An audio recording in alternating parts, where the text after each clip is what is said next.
പക്ഷികളും മൃഗങ്ങളും എന്ന് തുടങ്ങി പ്രപഞ്ചത്തിലെ സകല ചരാചരങ്ങളും മനുഷ്യനെപ്പോലെ ഈ ഭൂമിയുടെ അവകാശികളാണ്. എന്നാൽ പലപ്പോഴും മനുഷ്യർ അത് സ്വയം മറന്ന് പ്രകൃതിയെ സ്വന്തം താല്പര്യങ്ങൾക്കായി ചൂഷണം ചെയ്യുന്നു. ഇതിന്റെ ഫലമായി ഇന്ന് കുടിവെള്ളം പോലും വില കൊടുത്ത് പ്ലാസ്റ്റിക് കുപ്പികളിൽ വാങ്ങേണ്ടി വരുന്ന അവസ്ഥയാണ്. ഇത് ഭൂമിയുടെ നിലനിൽപ്പിനെ തന്നെ ബാധിക്കുന്നു. ഇതിനെതിരെ ലോകരാഷ്ട്രങ്ങൾ ഒത്തൊരുമിച്ച് പ്രവർത്തിക്കുന്ന ഒരു ദിനമാണ് ലോക പരിസ്ഥിതി ദിനം. 1972 എല്ലാ വർഷവും ജൂൺ 5 ലോക പരിസ്ഥിതി ദിനമായി ആചരിക്കുന്നതിന് ഐക്യരാഷ്ട്രസഭ ആരംഭം കുറിക്കുന്നത്.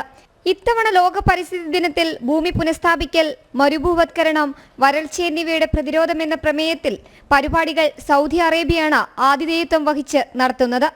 ഓരോ വർഷവും ഓരോ രാജ്യങ്ങൾ ആതിഥേയത്വം വഹിക്കുന്നതിലൂടെ പരിസ്ഥിതി സംരക്ഷണം ഒരു രാജ്യത്തിന്റെ അതിർത്തിക്കുള്ളിൽ മാത്രം ഒതുങ്ങുന്നതല്ല എന്ന് ലോകരാജ്യങ്ങളെ ഓർമ്മപ്പെടുത്തുന്നു. പരിസ്ഥിതി സംരക്ഷണത്തിൽ എല്ലാ പൗരനും പങ്കുണ്ട്. അത് സർക്കാരിന്റെയോ മറ്റ് സംഘടനകളുടെയോ മാത്രം കടമയല്ല. അതിന്റെ ഉദാഹരണമായി തിരുവനന്തപുരം നഗരത്തിൽ ഇക്കഴിഞ്ഞ വേനൽ മഴയ്ക്കുണ്ടായ വെള്ളക്കെട്ടും ആഘാതങ്ങളും എടുത്തു പറയാം. പരിസ്ഥിതി സംരക്ഷണത്തെക്കുറിച്ച് ആഗോളതലത്തിൽ ചിന്തിക്കുകയും അത് പ്രാദേശിക തലത്തിൽ പ്രാവർത്തികമാക്കുകയും ചെയ്യുന്നതിന് ഈ രാജ്യാന്തര ദിനാഘോഷത്തിന്റെ പങ്ക് വലുതാണ്. എന്നാൽ ഇന്ന് പരിസ്ഥിതി നേരിടുന്ന പ്രധാന പ്രശ്നങ്ങളായ ആഗോളതാപം, അതിശക്തമായ മഴ, വരൾച്ച, കാലാവസ്ഥാ വ്യതിയാനം എന്നിവയ്ക്കെല്ലാം കാരണം മനുഷ്യനിർമ്മിത പ്രവർത്തനങ്ങളാണ്. അതേസമയം പരിസ്ഥിതി സംരക്ഷണ ദിനം പ്രതിജ്ഞകളിൽ മാത്രം ഒതുങ്ങാതെ അതൊരു ശീലമാക്കണമെന്ന നവനീത് എന്ന 9ാം ക്ലാസ്സുകാരൻ പറയുകയാണ്.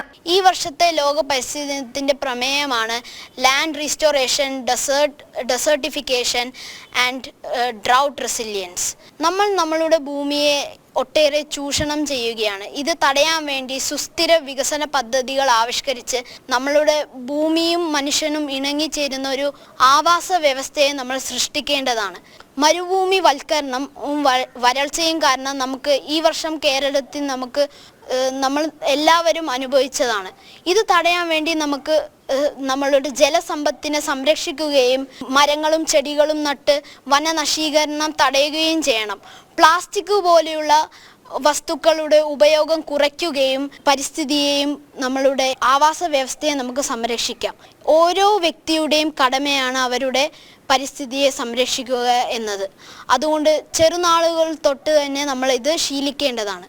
സ്കൂൾ, കോളേജ് തലത്തിൽ പാഠ്യപദ്ധതികളിൽ പരിസ്ഥിതി സംരക്ഷണം ഉൾപ്പെടുത്തി പ്രകൃതി സംരക്ഷണത്തിന് കൂടുതൽ പ്രാധാന്യം നൽകണമെന്ന് ചെന്നൈ അണ്ണാ സർവകലാശാലയിലെ ഇലക്ട്രോണിക് മീഡിയ വിഭാഗം പ്രൊഫസർ അരുൾ ആരം അഭിപ്രായപ്പെട്ടു. പരിസ്ഥിതി ദിനാചരണം വർഷത്തിൽ ഒരിക്കൽ മാത്രമായി ഒതുങ്ങാതിരിക്കാൻ മാധ്യമങ്ങളും പ്രത്യേകം ശ്രദ്ധിക്കണമെന്ന് ഊന്നിപ്പറയുന്നു. ജനം, തിരുവനന്തപുരം.